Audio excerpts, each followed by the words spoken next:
প্রতিদিনের চিন্তা ও প্রার্থনা। 25শে মে, দিনের প্রধান চিন্তা। মানুষের জীবনে ভালো মন্দ দুই প্রভাবই সর্বদা কাজ করিতেছে। মুখস্থ করা যায়, রবি, তুমি জগতের লোভনীয় আলো, ধূসর আকাশ চাহিল লুকাইতে তোমারে, যেন তার প্রাণ চায় একাকী করিবে তোমার সঙ্গ সুখ। হায় অন্ধ স্বার্থপর লোভী,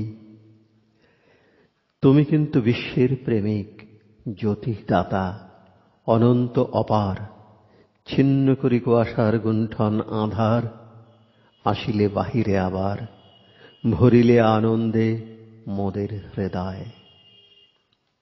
উপদেশ: যখন আমরা অন্তর্গভীরে সত্য বস্তু পাই, তখন স্বতঃস্ফূর্ত হইয়া জীবনযাপন করিতে চেষ্টা করি।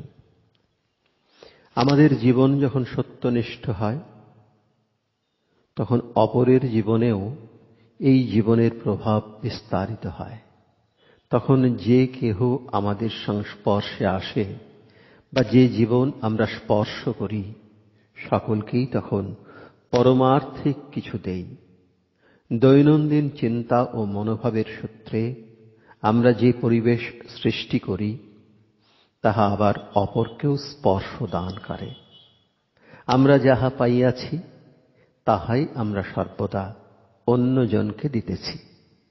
আমাদের উন্নত বা নীচ মনের অবস্থা সমগ্র মানবজাতিকে প্রভাবিত করে, কারণ আমরা যে তাহার অঙ্গীভূত এবং অংশবিশেষ। সকলের সঙ্গে এক অচ্ছেদ্য বন্ধনে বদ্ধ। আমাদের যাহা আছে, তাহাতে অন্য সকলেরও অধিকার। প্রার্থনা: হে প্রভু, তুমি সর্বত্র বিরাজিত, তোমার জ্যোতিতে আমার জীবন পূর্ণ করো। সেই জ্যোতি যেন অপরের জীবনকেও আলোক দান করে। আশীর্বাদ করো, যেন আমি কখনো তোমার কোনো সন্তানকে আঘাত না করি বা কাহারও ক্ষতি না ঘটাই, অথবা যেন কখনো তাহাদিগকে তোমার প্রতি বিমুখ না করি।